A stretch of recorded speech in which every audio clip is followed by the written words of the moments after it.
Hyderabad express టీవీకి స్వాగతం. ముందుగా హెడ్లైన్స్.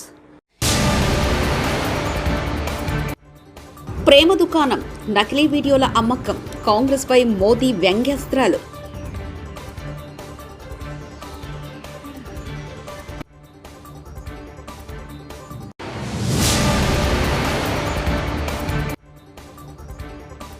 ఈ ఎన్నికల్లో నేను ఓడానంటే నేరం గెలిచినట్టే వైఎస్ షర్మిల.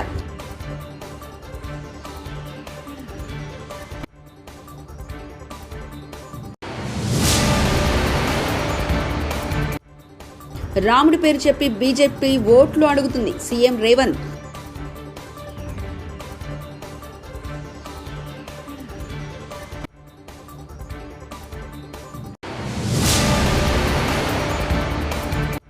కూటమి మేనిఫెస్టోలో అదిరిపోయే స్కీమ్ ప్రతి కుటుంబానికి.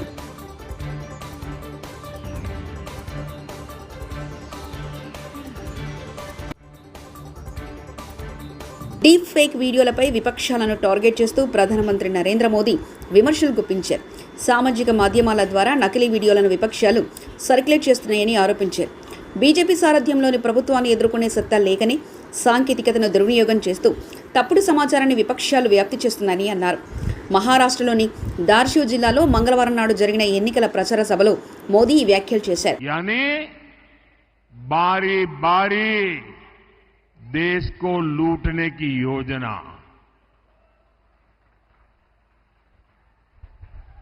मैं जरा लातूर के भाई बहनों से पूछना चाहता हूं, क्या ऐसे लोगों को रत्ती भर भी मौका दे सकते हैं क्या? दुनिया के इस चुनौतीपूर्ण समय में क्या हम देश को अस्थिरता में झोंक सकते हैं क्या?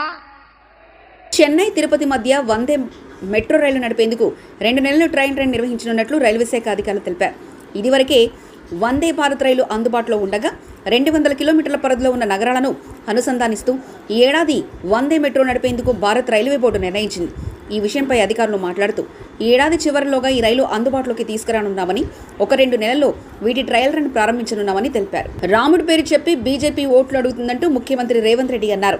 తెలంగాణకు మోదీ గాడిద గుడ్డిచ్చారని విమర్శించారు. సీతారాముల కళ్యాణం చేసిన తర్వాత అక్షంతలు ఇస్తామని, కానీ రాముడి కళ్యాణం జరగముందే బీజేపీ నేతలు ఇక్కడ అక్షంతలు పంచారని అన్నారు. రాముణ్ణి బీజేపీ అవమానించిందంటూ మండిపడ్డారు. తామంతా రాముని భక్తులమేనంటూ స్పష్టం చేశారు.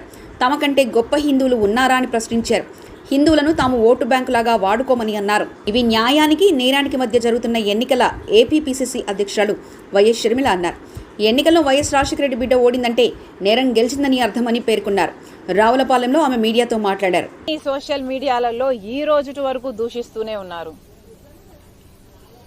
జగన్మోహన్ రెడ్డి గారికి ఓడిపోతాము అన్న భయం పట్టుకుంది కాబట్టే ఈ చర్యలన్నీ చేస్తున్నారు.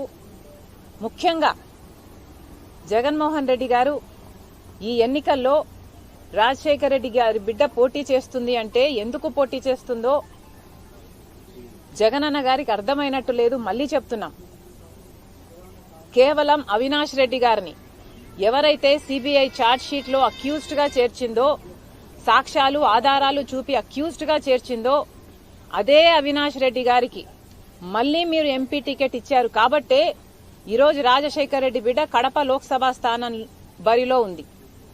అదే మీరు మన పెదనాన్న జార్జ్ రెడ్డి పెదనాన్న కొడుకులకిచ్చున్నా, చిన్నాన్నల కొడుకులకిచ్చున్నా రాజశేఖర రెడ్డి బిడ్డ ఈరోజు బరిలో ఉండేది కాదు. కానీ మీరు మళ్లీ అవినాష్ రెడ్డికే, మన సొంత చిన్నాన్న రక్తం కళ్ళ చూసిన అవినాష్ రెడ్డి అక్యూజ్డ్ అని సిబిఐ ఛార్జ్ షీట్ లో చేర్చిన అదే మనిషికి మీరు ఇచ్చారు కాబట్టే ఈరోజు రాజశేఖర రెడ్డి బిడ్డ ఈ బరిలో ఉంది. మళ్లీ చెప్తున్నాం, జగన్మోహన్ రెడ్డి గారు రాజశేఖర రెడ్డి గారి కుటుంబానికి, రాజశేఖర రెడ్డి గారి అభిమానులకి ఎప్పుడెప్పుడా అని యావత్ ఆంధ్ర ఎదురు చూస్తున్న టీడీపీ, జనసేన, బీజేపీ మేనిఫెస్టో మరి కాసేపట్లో విడుదల కానుంది. మంగళవారం నాడు సాయంత్రం ఈ మేనిఫెస్టోను కూటమి అగ్రనేతలు సంయుక్తంగా విడుదల చేయనున్నారు. అయితే ఈ మేనిఫెస్టోలో కొత్త అంశాలున్నట్లు 3 పార్టీల శ్రేణులు చెప్తున్నాయి. వైసీపీ మేనిఫెస్టోకు దీటుగా పేద ప్రజలకు అన్ని విధాలా అండగా ఉండే విధంగా రూపకల్పన చేసినట్లు తెలుస్తుంది. ఇప్పటికే సూపర్ 6 పేరుతో టీడీపీ తమ మేనిఫెస్టోలోని కీలక అంశాలను ప్రజల్లోకి తీసుకెళ్లింది. ఇప్పుడు ఈ పథకాలకు తోడుగా మరికొన్ని కీలక పథకాలు చేరినట్లు తెలుస్తుంది. వినతులు కానీ ఆన్లైన్లో వచ్చిన సూచనలు కానీ అందరికీ రెండు పార్టీలకు వచ్చిన సూచనలని క్రోడీకరించి ఈ మేనిఫెస్టో తయారు చేయడం జరిగింది. ముఖ్యంగా రాష్ట్ర ప్రజల నేటి అవసరాలను తీరుస్తూ రేపటి ఆకాంక్షలకు సాకారం చేసే ఈ మేనిఫెస్టోని కూటమి ప్రభుత్వం పరిశుభ్రంగా దీన్ని అమలు చేస్తుంది. దీంట్లో ముఖ్యమైన అంశాలు ఏమేమి తీసుకున్నామంటే ఆంధ్రప్రదేశ్ ప్రజల భవిష్యత్తు ఆల్మోస్ట్ కత్తి మొనపైన వేలాడుతూ ఉంది. ప్రపంచంలోనే అత్యంత శక్తివంతమైన తెలుగు జాతి నేడు ఆంధ్రప్రదేశ్ పరిస్థితిని చూసి తలదించుకుంటుంది. లూటీ కోసమే 13 లక్షల కోట్ల అప్పు చేసి రాష్ట్ర ఆర్థిక వ్యవస్థను దివాళా తీయించారు. గత 5 ఏళ్లుగా అన్ని రంగాల్లో రాష్ట్రం తిరోగామి దిశలో పయనిస్తున్నది. సమాజంలో ఎటు చూసినా అభద్రత, అశాంతి, హత్యలు, ఆత్మహత్యలు కనిపిస్తున్నాయి. ధరలు, పన్నులు, ఛార్జీలు, అప్పుల బాధుడితో ఒక్కో కుటుంబం పైన దాదాపు 8 లక్షల భారం మోపారు. 10 రూపాయలు ఇచ్చి 100 రూపాయలు కొట్టేస్తూ పొద్దున్నే ఎకనామిక్ సర్వే చేపిస్తాం. ఆ సర్వే ప్రకారం ముందుకు పోతాం. ఇక్కడికి వచ్చినప్పుడు కాపు యువతకి, మహిళలకి నైపుణ్య అభివృద్ధి, స్వయం ఉపాధికి ఎక్కువ ప్రాధాన్యత ఇస్తాం. కాపు భవనాలు కూడా కట్టి వారిని ఆదుకుంటాం. అదే సమయంలో ఆర్యవైశ్య సంక్షేమం కోసం ముందుకు పోతాం. క్షత్రియ సంక్షేమం, అగ్రవర్ణాల్లో ఉండే ఇతర పేదలకు కూడా న్యాయం చేయడం, ఇవి చేస్తూనే ఈరోజు ప్రత్యేక కార్పొరేషన్ ఏర్పాటు చేసి ఎక్కడికక్కడ ఇవన్నీ ముందుకు తీసుకుపోతాం. ఇంకొక పక్క పెన్షన్ కూడా మొన్నే అనౌన్స్ చేశాం. 4,000 రూపాయలు పెన్షన్ ఇస్తున్నాం. అది కూడా ఏప్రిల్ నుంచి ఇస్తాం. పెంచిన పింఛను ఏప్రిల్ నుంచి ఇచ్చి, ఇంకొక పక్కన వికలాంగులకి, దివ్యాంగులకి 6,000 రూపాయలు ఇస్తాం. వైకల్పానికి పూర్తిగా అంటే 2 కాళ్ళు చేతులు లేకుండా అవస్థపడే వాళ్ళకి 15,000 రూపాయలు ఇస్తాం. కిడ్నీ, తలసేమియా వంటి దీర్ఘ వ్యాధులు ఉండే వాళ్ళకి 10,000 రూపాయలు పింఛన్ ఇస్తున్నాం. ఇది కాకుండా 2 సెంట్లు ఇంటి జాగా గ్రామీణ పట్టణ ప్రాంతాల్లో, గ్రామాల్లో 3 సెంట్లు ఇస్తాం. ఇవి కాకుండా మీరు ఒకసారి చూస్తే ఇప్పటికే మంజూరైన పట్టాలకు ఇళ్ళు కట్టిస్తాం. ఎవ్వరికి ఇంటి జాగాలు క్యాన్సిల్ చేయం. అదే సమయంలో అక్కడే ఇళ్ళు కట్టించే పరిస్థితి తీసుకొస్తాం. ఇళ్ళు లేని ప్రతి ఒక్కరి టిట్కో ఇళ్ళు ఇమీడియట్గా హ్యాండ్ ఓవర్ చేస్తాం. ఇవి కాకుండా అందరికీ ఇళ్ళు కట్టించే పరిస్థితి తీసుకొస్తాం. ఎస్సీ ఎస్టీ సంక్షేమానికి కట్టుబడి ఉన్నాం. జిల్లాల వారీగా వర్గీకరణ కూడా చేస్తాం. ఎస్సీ ఎస్టీలకు 50 సంవత్సరాలకే పింఛన్ ఇస్తాం. సప్లాన్ నిధులు వారి అభివృద్ధి కోసమే ఖర్చు పెడతాం. ఏజెన్సీలో ఆదివాసీ ఉపాధ్యాయులు నియామకం చేస్తాం. జీవో నెంబర్ 3 మళ్ళీ రివైవ్ చేస్తాం. ఎస్సీ ఎస్టీ సంక్షేమ పథకాలన్నీ తీసుకొచ్చి ఎస్సీలపైన దాడులు చేసిన వారందరిపైన కఠిన చర్యలు తీసుకొని వారిలో ఒక నమ్మకాన్ని క్రియేట్ చేస్తాం. ఎస్సీ ఎస్టీ బ్యాక్లాగ్ పోస్టులు కూడా పూర్తి చేస్తాం. ముస్లిం మైనారిటీ సంక్షేమం కోసం వాళ్ళకు కూడా 50 ఏళ్ళకే పెన్షన్ ఇవ్వడం, ఈద్గాలు, కబరిస్తాన్లు ఇవన్నీ కూడా స్థలాలు కేటాయించడం, విజయవాడ సమీపంలో ఆది హౌస్ కట్టడం, నూర్ బాసా కార్పొరేషన్కి ఏటా 100 కోట్ల రూపాయలు కేటాయించడం, మైనారిటీ ఫైనాన్స్ కార్పొరేషన్ ద్వారా 5 లక్షల వరకు వడ్డీ లేని రుణాలు ఇవ్వడం, ఇమాం మౌజంలకి 10,000 రూపాయలు, 10,000, 5,000 గౌరవ వేతనాలు ఇవ్వడం, అర్హత ఉన్న ఇమాములకి ప్రభుత్వ కాజీలుగా నియమించడం, మసీదుల నిర్వహణకు ప్రతి నెల 5,000 రూపాయల ఆర్థిక సహాయం, ఆజ్ యాత్రకు పోయే ఒక్కొక్క ముస్లింకి 1,00,000 రూపాయల ఆర్థిక సహాయం చేయడం చేస్తాం. క్రిస్టియన్ సంక్షేమానికి కట్టుబడి ఉన్నాం. వారికి కూడా ఏమేమి ఉన్నవన్నీ చేస్తాం. అదే సమయంలో ఈ స్టాంపింగ్ వ్యవస్థ సాఫ్ట్వేర్ అభివృద్ధి చేసి ట్రయల్ కోసం 16 సబ్ రిజిస్ట్రార్ ఆఫీసులో 135 డాక్యుమెంట్లు చేయాలని రిజిస్ట్రేషన్ శాఖ మెమో ఇస్తే దాన్ని ల్యాండ్ టైటిలింగ్ చట్టానికి లింకు పెట్టి తప్పుడు ప్రచారం చేయనున్నారని సీఎం సలహాదారు అజయ్ కల్లం అన్నారు. మేము ఇంప్లిమెంట్ చేసింది రీసర్వే ఇంకా పూర్తి కాలేదు. రీసర్వే దాదాపు 6,000 గ్రామాల్లో పూర్తి చేశాము. బ్యాలెన్స్ ఇంకా 10,000 గ్రామాలు దాదాపు పెండింగ్ ఉన్నాయి. అవి బహుశా ఎలక్షన్స్ అయిన తర్వాత, కొత్తగా గవర్నమెంట్ ఫామ్ అయిన తర్వాత అవి పూర్తి చేస్తారు. ఎందుకు అంటే సర్వే కాకుండా టైటిలింగ్ అనేది ఉండదు. ఒక ప్రీ రిక్విజిట్ ముందు భూమి రీసర్వే కావాలి.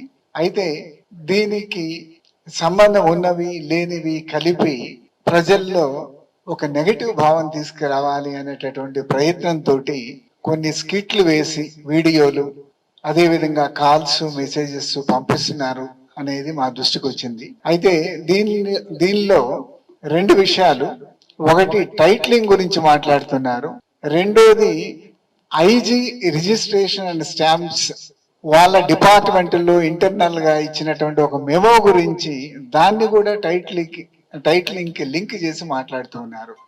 ఒక మెమో ఇచ్చారు, ఐజీ రిజిస్ట్రేషన్ అండ్ స్టాంప్స్ ఏంటి, కార్డ్ టు సాఫ్ట్వేర్, దాన్ని ట్రయల్స్ చేయమని ఒక 12 మందో 16 మందో సబ్ రిజిస్ట్రార్లకి మీరు ఒక్కొక్కళ్ళు ఈ కొత్త సాఫ్ట్వేర్ ఉపయోగించి ఒక 135 డాక్యుమెంట్లు మీరు ప్రింట్ చేయండి అని చెప్పి ఇవ్వటం జరిగింది. దాన్ని ల్యాండ్ టైటిలింగ్ లింక్ చేసి సర్క్యులేట్ చేస్తున్నారు. అంటే అసలు ల్యాండ్ టైటిలింగ్ కి ఆ సాఫ్ట్వేర్ కి సంబంధం ఏంటో నాకు తెలియదు. కార్డ్ 1 సాఫ్ట్వేర్ ఎప్పుడో జె సత్యనారాయణ గారు ఉన్నప్పటి నుంచి, అంటే దాదాపు 30 సంవత్సరాల నుంచి ఐజీ రిజిస్ట్రేషన్ అండ్ స్టాంప్స్ లో వాళ్ళు రిజిస్ట్రేషన్ చేయటానికి ఉపయోగించుకుంటూ ఉన్నారు. దాన్ని అప్గ్రేడ్ చేశారు, కొత్త ఫీచర్స్ తీసుకురా. బీజేపీ బీఆర్ఎస్ రెండో ఒకటే, కమిషన్లు పంచుకుని లక్షల కోట్లు పంచుకున్నారని ధ్వజమెత్తారు భువనగిరి పార్లమెంట్ కాంగ్రెస్ అభ్యర్థి చామల కిరణ్ కుమార్ రెడ్డి. పార్లమెంట్ ఎన్నికల ప్రచారంలో భాగంగా భువనగిరి కాంగ్రెస్ పార్టీ అభ్యర్థి చామల కిరణ్ కుమార్ రెడ్డి తన సొంత గ్రామమైన నల్గొండ సౌలిగారం మండల కేంద్రంలో భారీ ర్యాలీ నిర్వహించారు. ఆంధ్ర పాలకుల చేతుల మోసపోతున్నాం, మనకు ప్రత్యేక రాష్ట్రం కావాలని పోరాటం చేస్తే బిడ్డలు కష్టాలను, చదువుకున్న వాళ్ళకు ఉద్యోగాలు వస్తలేవు, పొలాలు ఉన్న వాళ్ళకు నీళ్లు వస్తలేవు, నిధులు వస్తలేవు, రోడ్లు వేసుకోనికి అని చెప్పి సోనియా గాంధీ గారు తెలంగాణ ఇచ్చిన తెలంగాణను ఏం చేసిండు కేసీఆర్? 9 లక్షల అప్పు చేసిండు, కానీ మన జీవితాలు ఏం బాగుపడలేదు. 9 లక్షల కోట్లు అప్పు చేసిండు కేసీఆర్, కానీ మన జీవితాలు బాగుపడలేదు. ఏమైంది?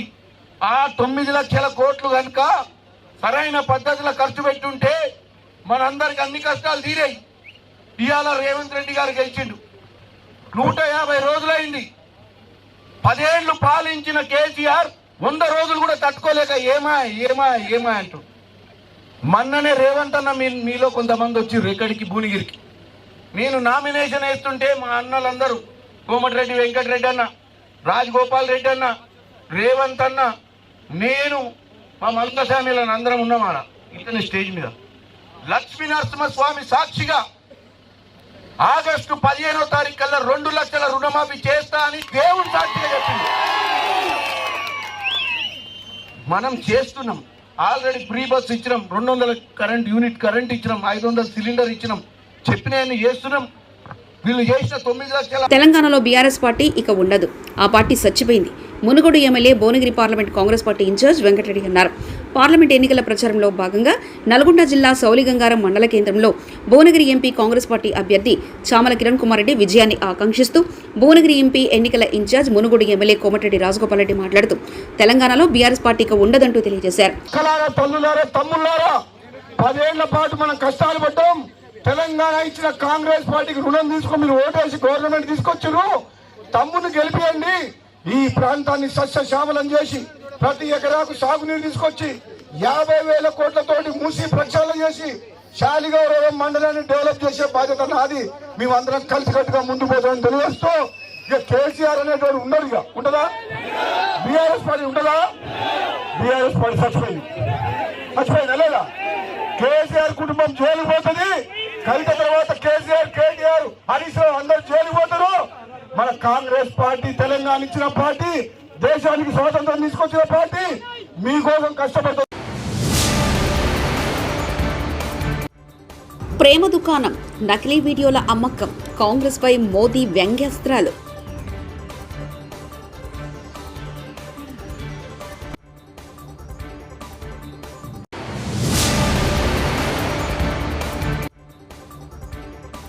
ఈ ఎన్నికల్లో నేను ఓడానంటే నేరం గెలిచినట్టే వైఎస్ షర్మిల.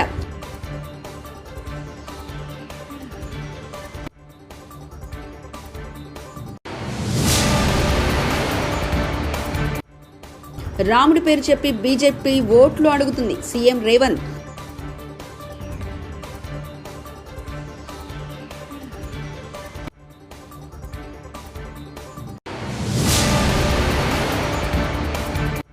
కూటమి మేనిఫెస్టోలో అదిరిపోయే స్కీమ్ ప్రతి కుటుంబానికి.